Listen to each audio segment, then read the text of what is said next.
What is going on, guys? This is Skyhound, also known as Xavier Pierce, Geek Archivist. I know it's 2025 and Lightspeed Rescue does turn 25 this month, roughly next week, so to speak. But the reason for this recording is that today is the day when Time Force aired on Fox Kids. And that would make this the 24th anniversary because after Lightspeed Rescue, you get Time Force after that. That would make 2026 the big 25 for Time Force at that point. But with that being said, I am going to be listing at least my top 5 episodes that I like from this well-written season. Also, on top of that, I want to give a quick shout out to Dino Charge Red Ranger Brennan Mejia, who of course had his own list of Rangers from the various seasons, and he did put Wes as his number 1. And I like the way how he actually does explain how he and arguably the rest of the Dino Charge cast got into watching this really well written season. Now, for those of you guys who want to take a look at that video, I will put the link in the description down below. If you haven't, do feel free to check out and like and subscribe to his channel. He does some really great work. And towards the end of this top 5 video, I will explain a quick little convention story in which I met not just Mr. Mejia, but 2 other Dino themed Rangers. With that being said, let's get started into my top 5 episodes for Power Rangers Time Force.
Okay, so before I actually do get into my number 5 pick, I want to be clear that usually when it comes to having to narrow down your list to like the ones you really like, I am basing this strictly on not just the writing but also the character development.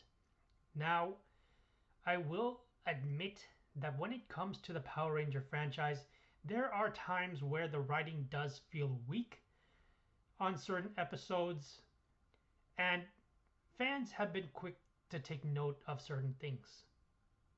But I will say that from an objective standpoint, that's where the criticism lies.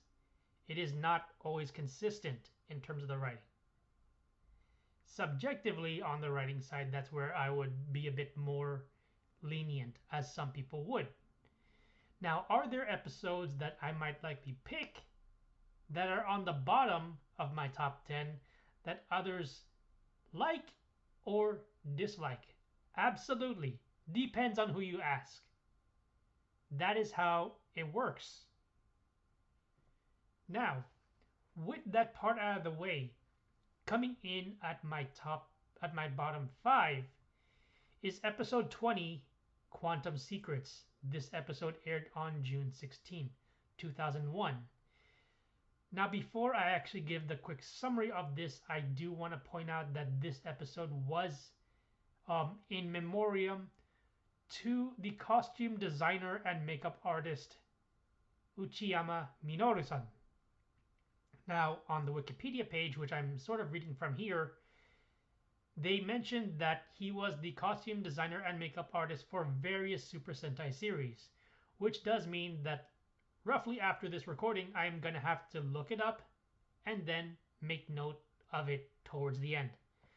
But the summary of this one is basically when Rancic releases a mutant by the name of Conwig to try and take control of the Quantosaurus Rex, which is owned by the Quantum Ranger.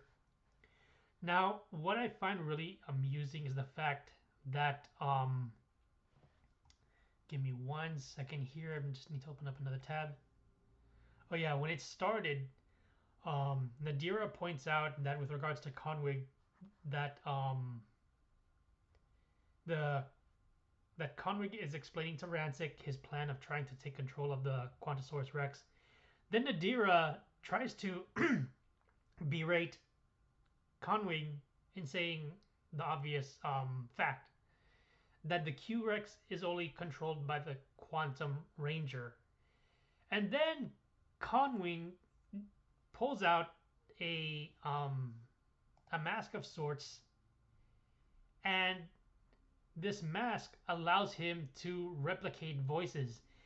And in response, they practically I guess in editing, use the same lines that Nadira just used a few seconds ago to literally mock her, and you get that, shocked face. He's like, how did he do that? And what's interesting is the fact that we know that Eric is a bit of a lone wolf. He doesn't want to work with the Rangers, even though Wes keeps trying. Well, not just Wes, but most of the other Rangers. And when Conwing does actually confront Eric, Eric, keeps trying to brush it off, saying like, I'm not going to summon the Q-Rex. But this is when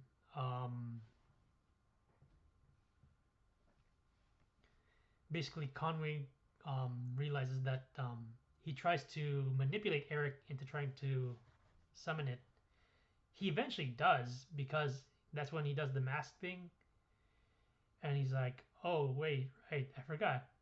Then he does use the mask to replicate his voice. And he does summon the Q-Rex. But prior to that part happening, the researchers over at Biolab tried to unlock the secrets of the Quantum Morpher. So even though the scientists are trying to figure out what causes it to work, they're not that successful, considering the technology is not like modern day. And despite that, Eric continues to do his whole lone wolf thing.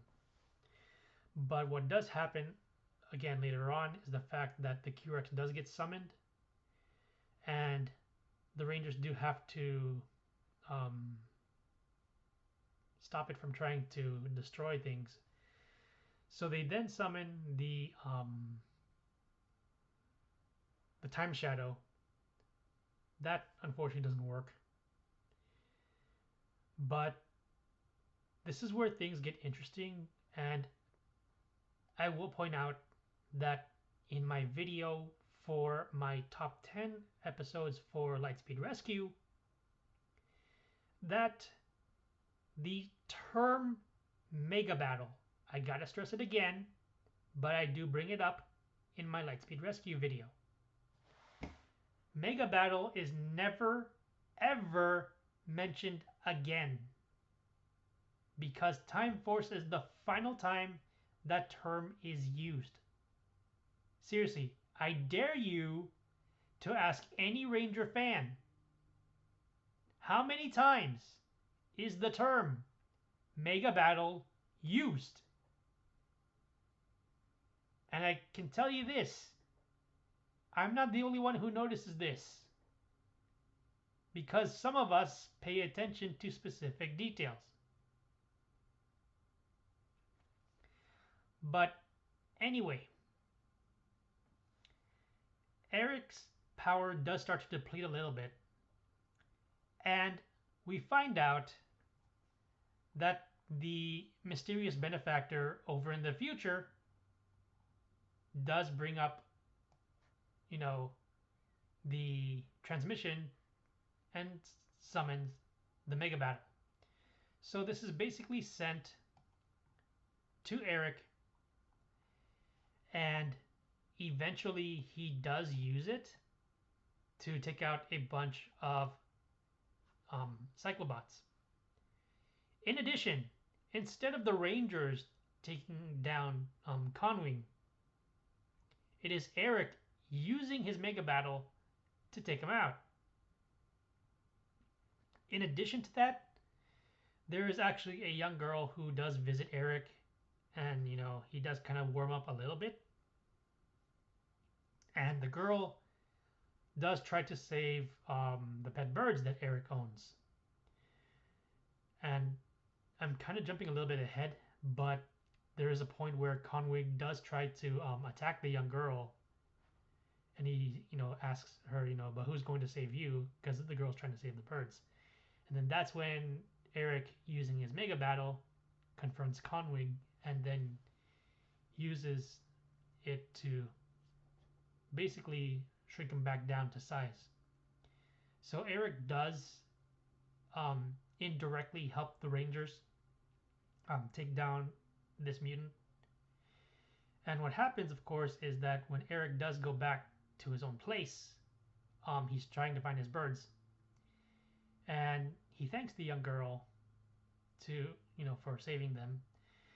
And towards the end of that, Wes is on his motorcycle, and he does see Eric, quote unquote, make a friend of sorts. And he realizes that, maybe Eric isn't all that he seems. And that's where the episode ends. So, if I really had to grade this episode objectively, I'd give this one at best somewhere between a 7 and an 8. Subjectively, I'd give this one at best an 8. And like I said, towards the end of this episode, you see in the before the credits roll, it says in memoriam to Minoru Uchiyama. But that is roughly my summary as well as my general thoughts on episode 20. But before I go into my pick for number 4, I do want to give a quick little geek tidbit. Since I did mention about Lightspeed Rescue, the actor for the Lightspeed Ranger, Sean C.W. Johnson, he voices Conwing in this one. For those of you guys who don't know. But there are some fans who do know. I'm just saying. He does voice this mutant. I am not sure if fans have inquired about this. Maybe they have, maybe they have not. I do know I'm going to have to poke around online, likely for that information. But that is the last little bit I wanted to bring up regarding this episode.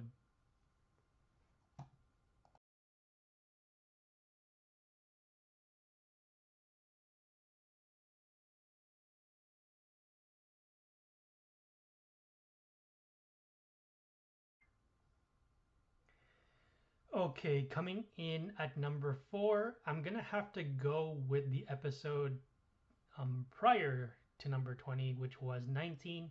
That is the episode Trip Takes a Stand. This episode aired on the 9th of June in 2001.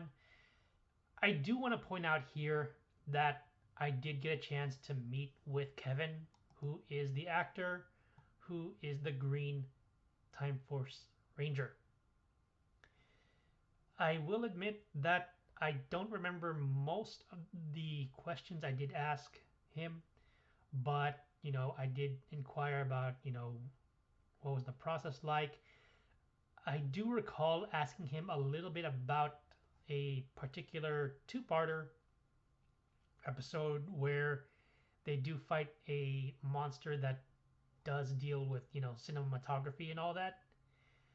I don't quite recall my the way how I put up that question, but this was back in 2022, and his booth was right next to Jason Faunt's. That is actually the first. That's actually the second time that I met with Mr. Faunt. First time meeting with Kevin, but yeah, we did discuss a little bit about Time Force in general, and I also got a signed print by him. But with that little convention story out of the way, what I like about this episode is the fact that this is character centric to Trip, and I did mention this to Kevin when we were discussing about moments and all that. What I like about it is the fact that we know Eric is the lone wolf of sorts. He doesn't want to work with the Rangers, cold and distant and all that.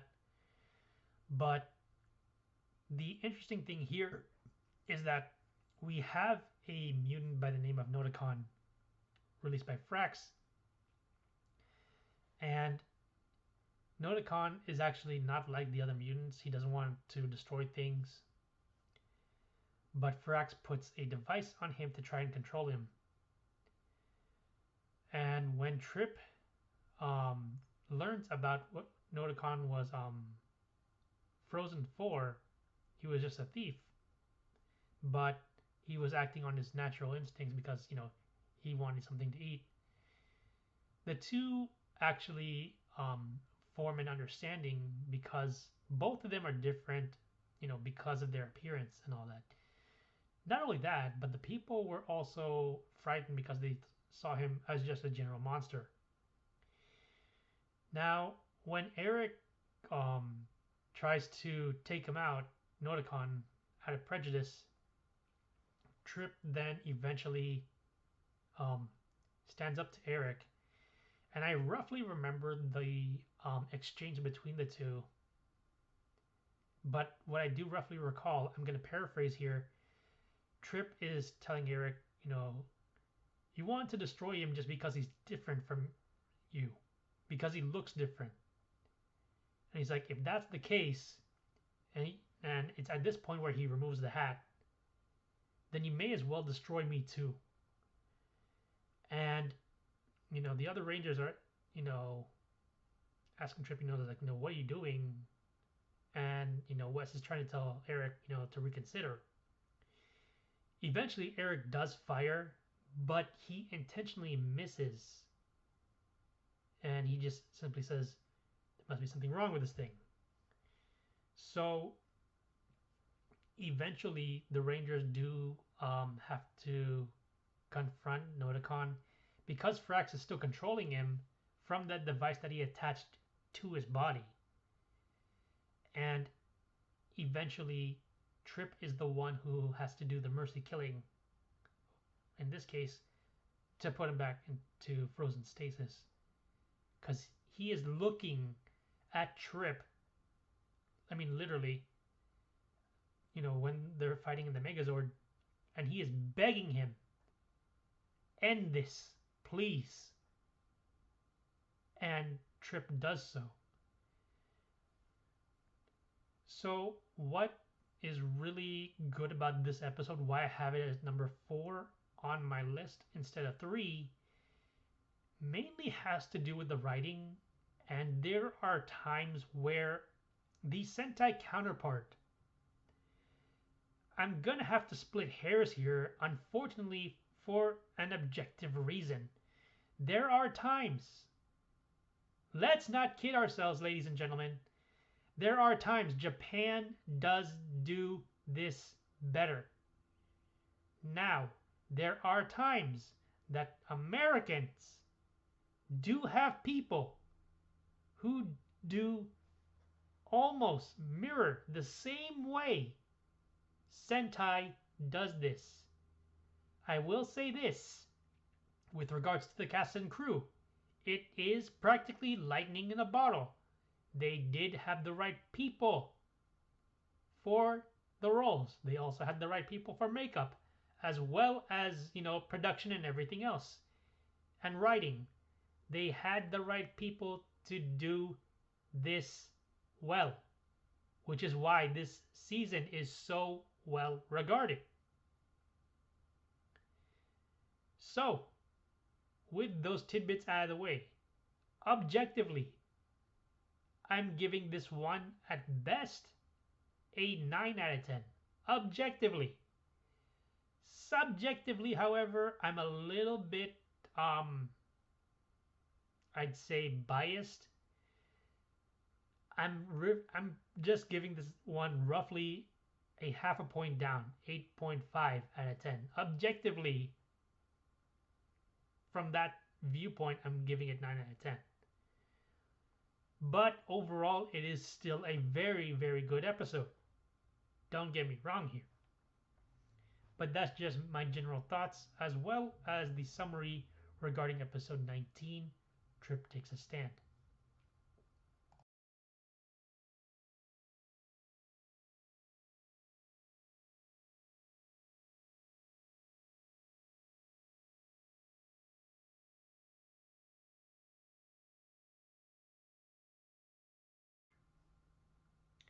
Okay, now we're getting to my top 3. These are the ones that I really would likely consider like the best well-written episodes. Even though I do give certain ones like certain high marks, these ones I'd probably give arguably the highest of highest marks. In this case, I'd give it between a 9 or 9.5 to a 10, or sometimes I'd likely give it a 10 because it's really that well written from an objective standpoint. And then there are times where I'd also give the same rating as well. So with that being said, coming in at my number 3 spot is episode 27, known as Frax's Fury, which aired on August 11 of 2001. This one, I would arguably say this is one that is probably cited by many to be a favorite episode for most. I don't know where it would fall, but I do know that it is a favorite of many because we learn about who Frax is under that robot facade, that he was once human. But what's interesting here is that we didn't know the cause of this you could say infection. I don't know if I would say infection though, but more like a side effect. There we go, a side effect of a bite. So what's interesting here is that Frax unleashes a mutant by the name of Venomark into the city, and they do attack, and he does attack the Rangers, save one. The one that really recognizes this monster is that Rancic himself also got bit by this mutant, and it does explain that, we see why sometimes when he's about to attack, he suddenly kind of like, he's in pain, and he's almost, having to hold on to something to support himself because it's so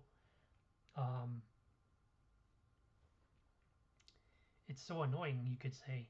I'm trying to find the correct term here. But we often sometimes hear him saying, I need my serum. And we see these, like, you could say, like, gray welts, coming out, which is the after effect of Venomark. And basically, we learn that this character by the name of Dr. Lou Ferrix was actually the one who created those cyclobots. And Rancic wanted his help originally for a bit, but we learn that Rancic only sees, him as a tool, and eventually, when they were able to, when the Rangers were able to replicate the serum, thanks to Wes getting it from somewhere, he brings it over to his father over at Biolab. They're able to mass produce the cure, and they do defeat Venomark. But this is where eventually towards the end it does take a bit of a dark turn, because Frax does realize that Rancic does need it, and he kind of like jokingly says, "Oh, but I'm just such a stupid, useless robot." And Rancic doesn't realize, who Frax really was until the story is recounted, and he's trying to find out, where is the serum, and Frax is holding the final vial, and he's like, I was once human myself, is what Frax is telling Rancic, because he's really pissed off at him. And he explains about, how you left me for dead after destroying the place and destroying my robots. And the only way that I could actually, save myself was to become the very thing that you hated.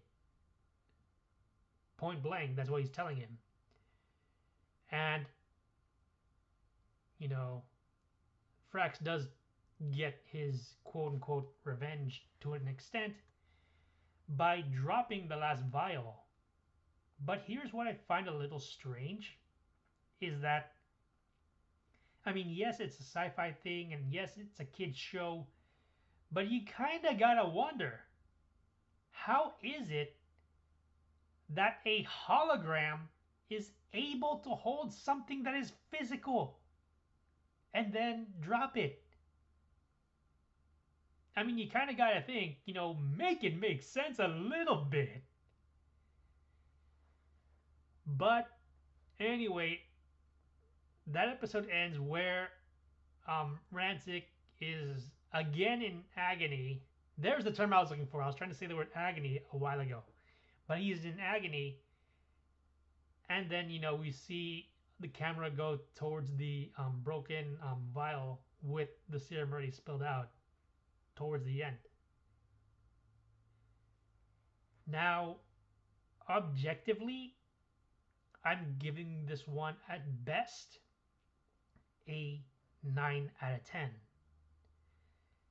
Subjectively, I'm going to have to dock it down a bit to at least an 8. So you can sort of see where I'm going with this.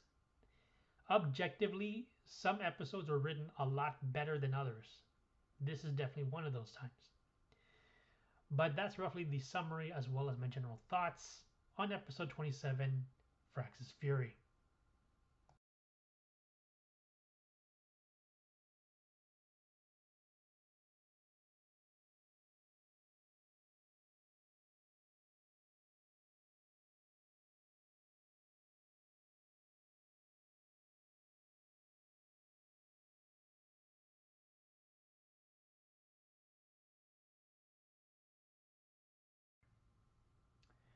Okay, so before I get into my pick for number 2 on my list, I also want to point out that I did have an opportunity once to have a Zoom chat with not just Austin St. John and Walter E. Jones, but also Jason Faunt via Fanward.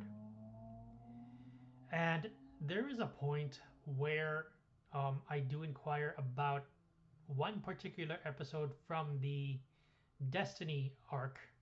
At least that's how I would call it. I don't know what fans designate those 3 episodes as. But Mr. Font does answer my question with regards to why he likes one particular episode versus the final part of that arc. And I kind of explained a little bit of it to him in the chat.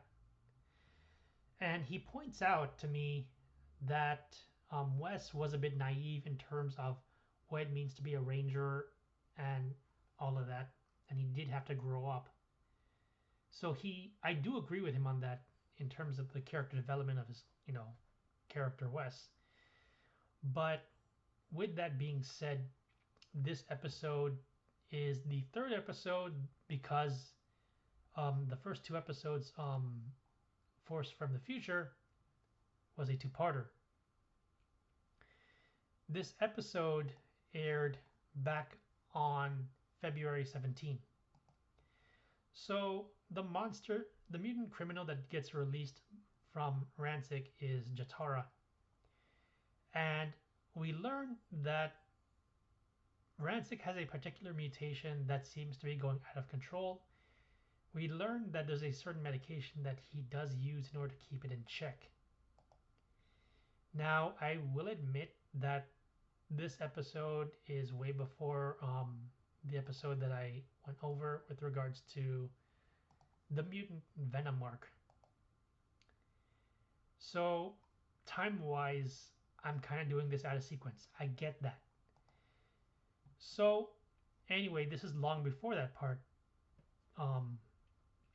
But anyway, Wes does have to prove himself to an extent to Jen and the others. And she is telling Wes that, he never fought for anything in his life. He's been a spoiled brat. And basically, Trip does sneak into the Collins compound, and he explains why Jen is being so cold and distant.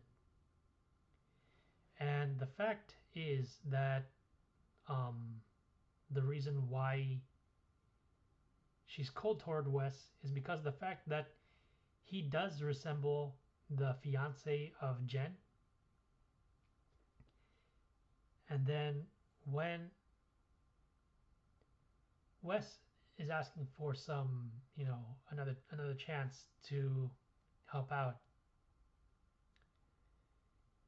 eventually Jen does relent and let Wes to help out to take out Jatara.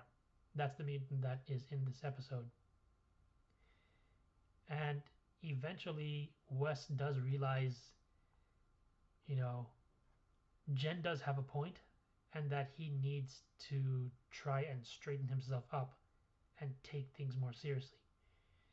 And towards the end of the episode, he does find Jen and goes to give back the morpher, but eventually Jen lets him keep it.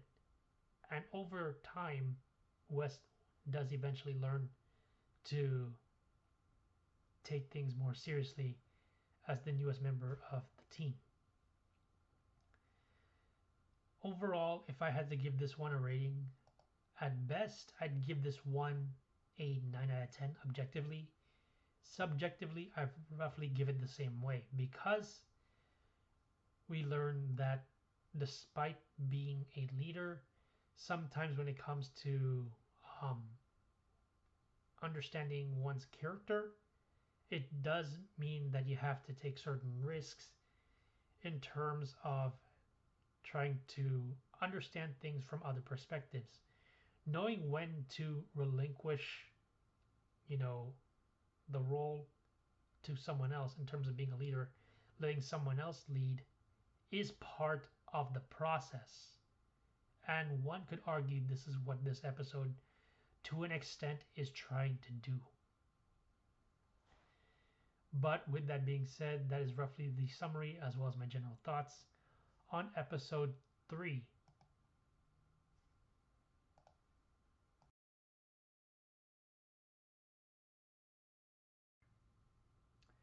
Okay, so before I get into my pick for number 2 on my list, I also want to point out that I did have an opportunity once to have a Zoom chat with not just Austin St. John and Walter E. Jones, but also Jason Faunt via Fanward.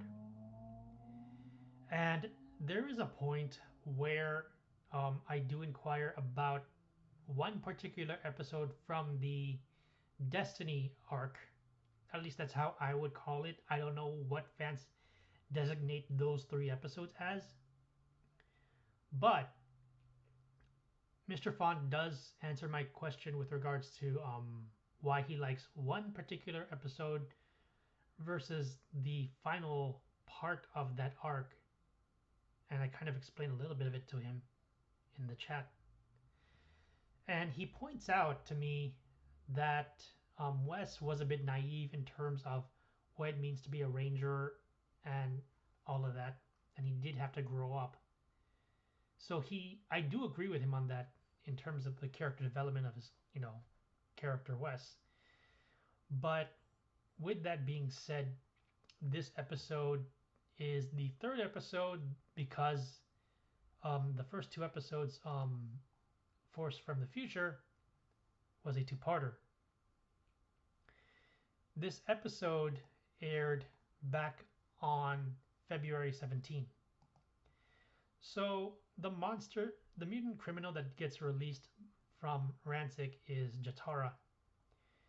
And we learn that Ransik has a particular mutation that seems to be going out of control. We learn that there's a certain medication that he does use in order to keep it in check. Now, I will admit that this episode is way before the episode that I went over with regards to the mutant venom arc. So, time-wise, I'm kind of doing this out of sequence. I get that. So, anyway, this is long before that part. But anyway, Wes does have to prove himself to an extent to Jen and the others. And she is telling Wes that, he never fought for anything in his life. He's been a spoiled brat. And basically, Trip does sneak into the Collins compound. And he explains why Jen is being so cold and distant. And the fact is that the reason why she's cold toward Wes is because of the fact that he does resemble the fiance of Jen. And then when Wes is asking for some, another chance to help out, eventually Jen does relent and let Wes to help out, to take out Jatara. That's the mutant that is in this episode. And eventually Wes does realize, Jen does have a point and that he needs to try and straighten himself up and take things more seriously. And towards the end of the episode, he does find Jen and goes to give back the morpher, but eventually Jen lets him keep it. And over time, Wes does eventually learn to take things more seriously as the newest member of the team. Overall, if I had to give this one a rating, at best, I'd give this one a 9 out of 10 objectively. Subjectively, I've roughly given it the same way because we learn that despite being a leader, sometimes when it comes to understanding one's character, it does mean that you have to take certain risks in terms of trying to understand things from other perspectives. Knowing when to relinquish, the role to someone else in terms of being a leader, letting someone else lead is part of the process. And one could argue this is what this episode, to an extent, is trying to do. But with that being said, that is roughly the summary as well as my general thoughts on episode 3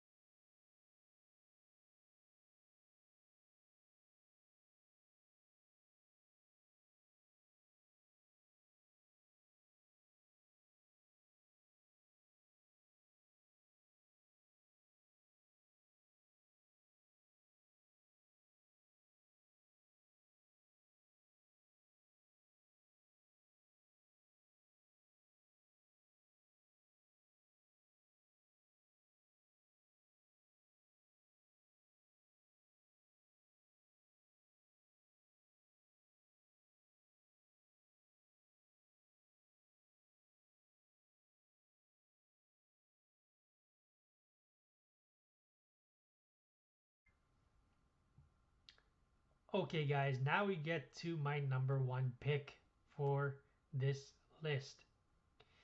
Now, if you guys were paying attention, I just went over episode 3 and I did mention about the three-way Zoom chat I had via Fanward with regards to Walter E. Jones, Austin St. John, and Jason Faunt. Now, as much as I want to go over team-ups, this is not it. Unfortunately, I will say that it does fall in my lower tier. I'm not saying that it's bad. It's just that I do have some regard for it, but it just doesn't fit the bill for this.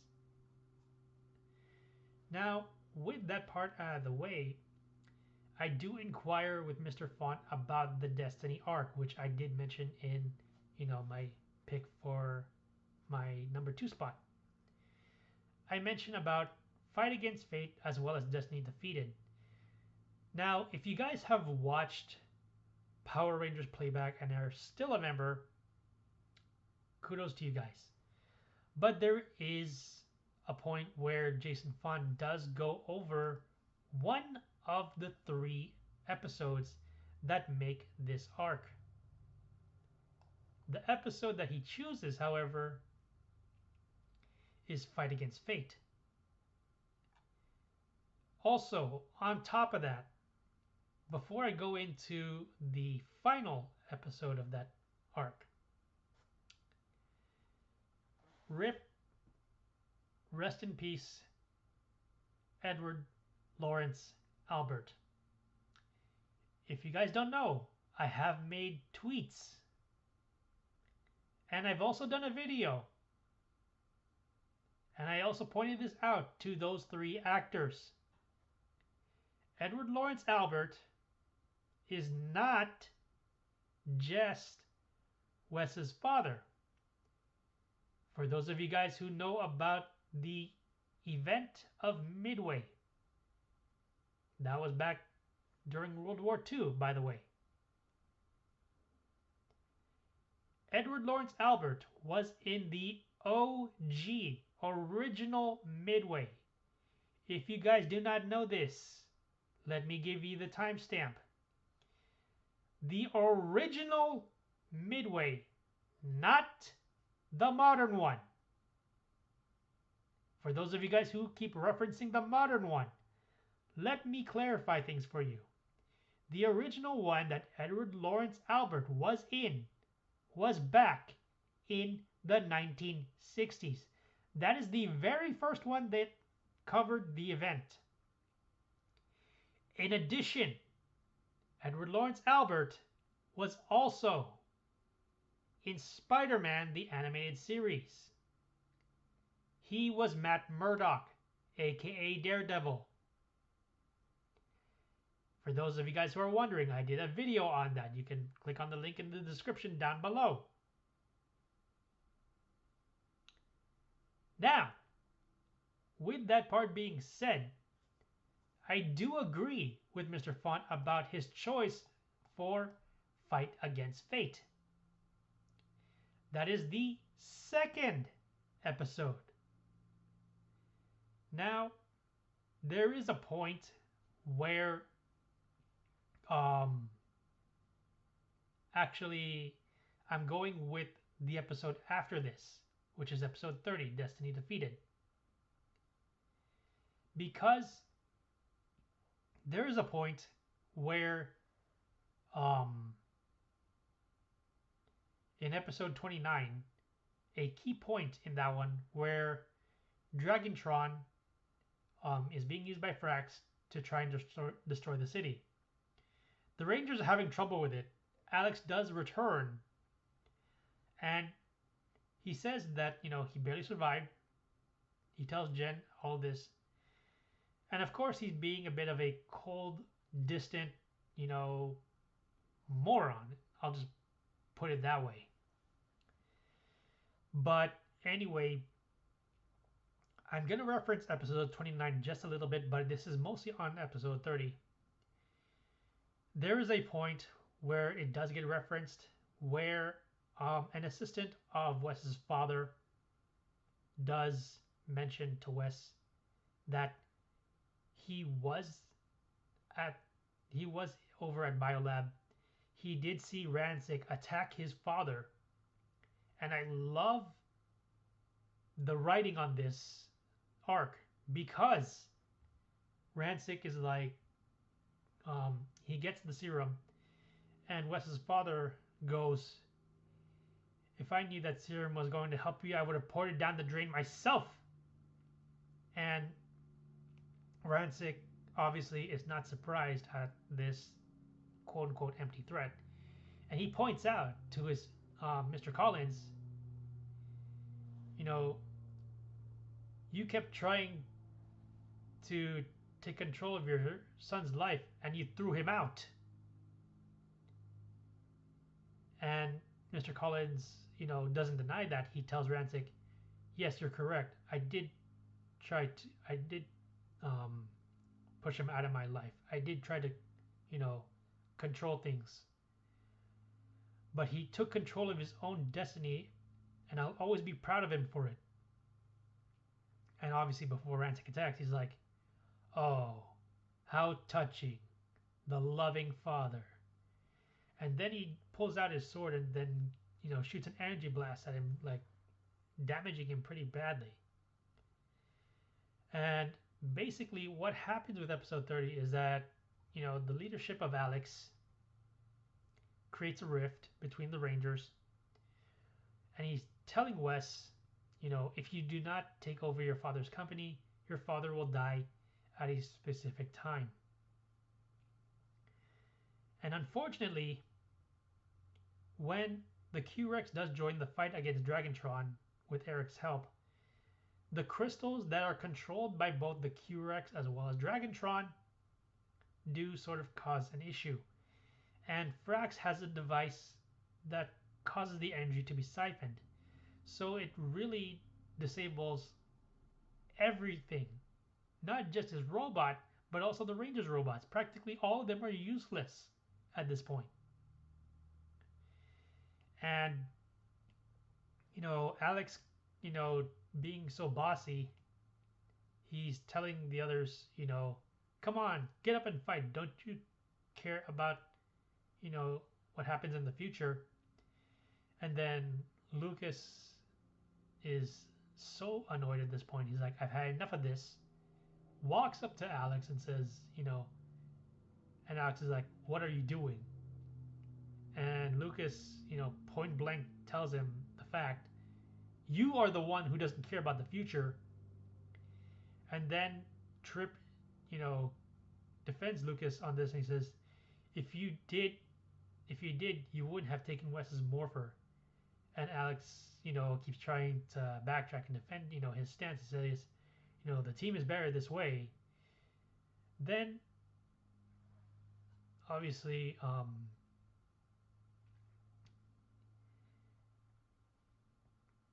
Katie comes in and points out, "No, we're strongest with Wes.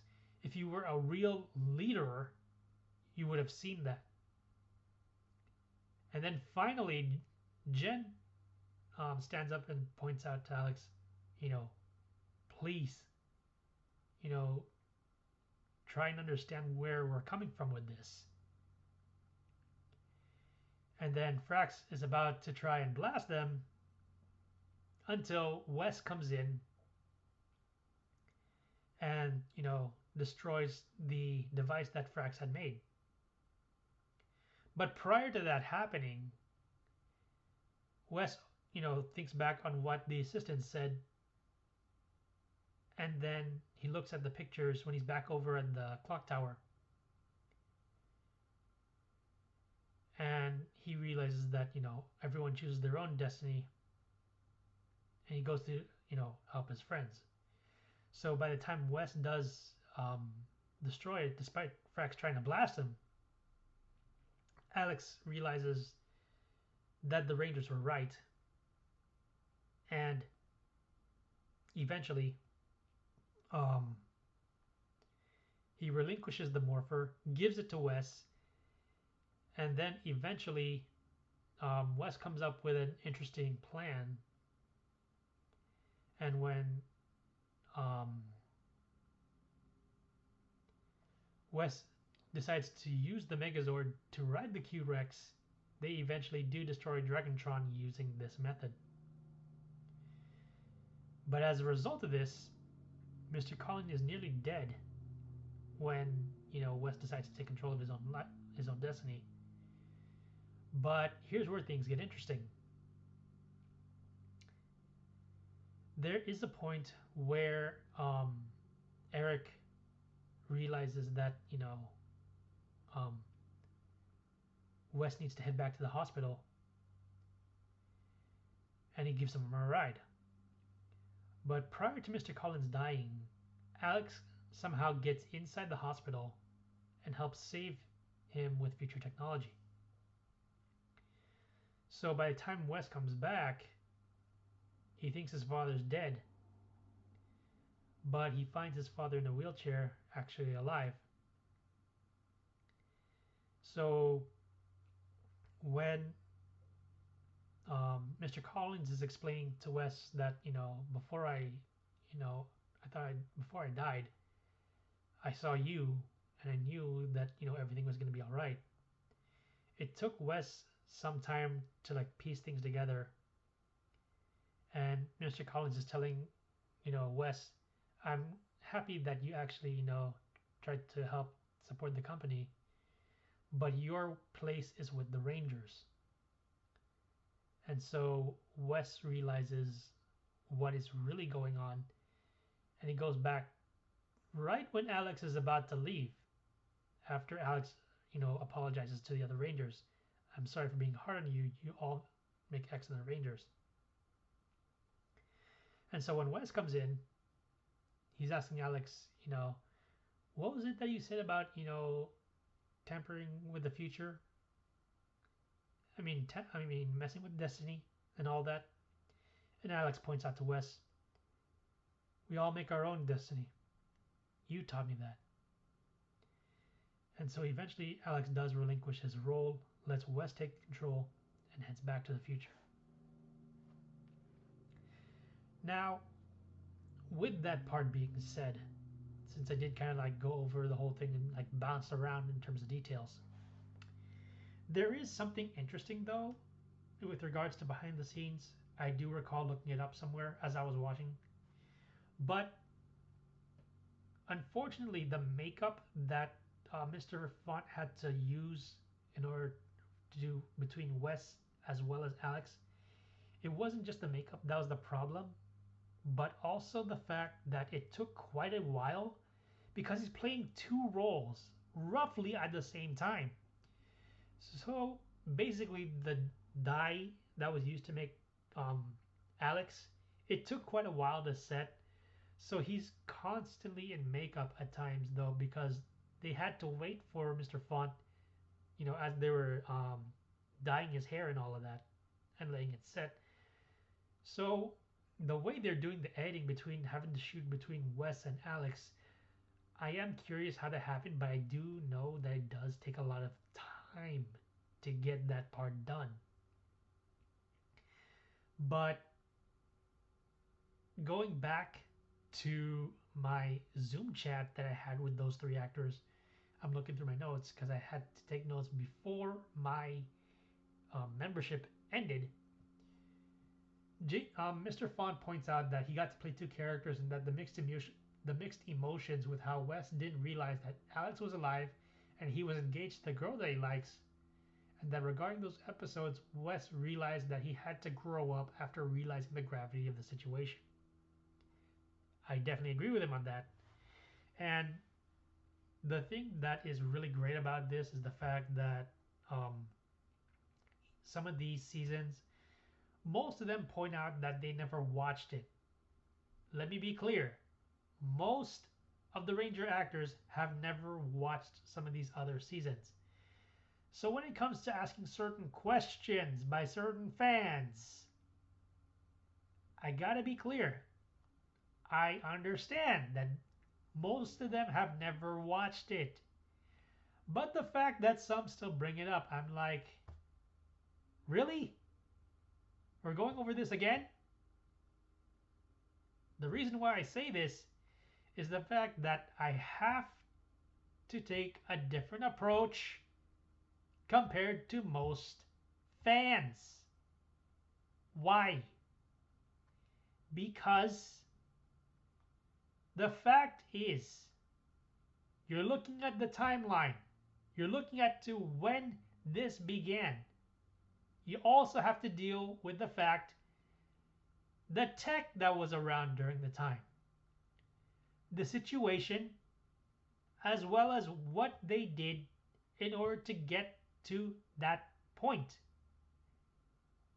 The advanced technology was limited back in the early 2000s.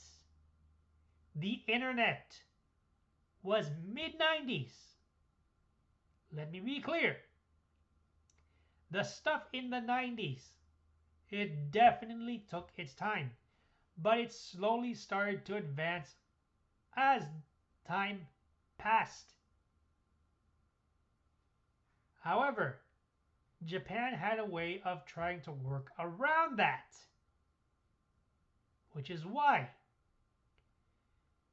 they used what they could, and with the people that they surrounded themselves with, were able to pull off something that later seasons are unable to do. Now, with that part being said, objectively, I'd give episode 30 a 10 out of 10. Subjectively, I'm giving this one a 9 out of 10. So why would I give it objectively a perfect score versus subjectively a near perfect score? Well, I'd have to argue that there's some issues in terms of, how they tried to connect the story. But I will say that I think they gave, a justifiable reason as to how Alex actually survived. Because I figured that the only reason why he was the silent benefactor that was not shown is that when Rancic attacked him the first time and supposedly killed him, I figured that the damage was grave. But I will say that, having to deal with an attack like that can also, to a degree, cause a person to have a different perspective. That's how I see it. But overall, with that being said, I hope you guys enjoyed this list. If you guys have a different list, I am quite curious, what would your top 5 episodes of Power Rangers Time Force be? This has been Skyhound, also known as Xavier Pierce, Geek Archivist. Stay safe, stay sane, and as a good friend of mine always said, stay humble. Peace.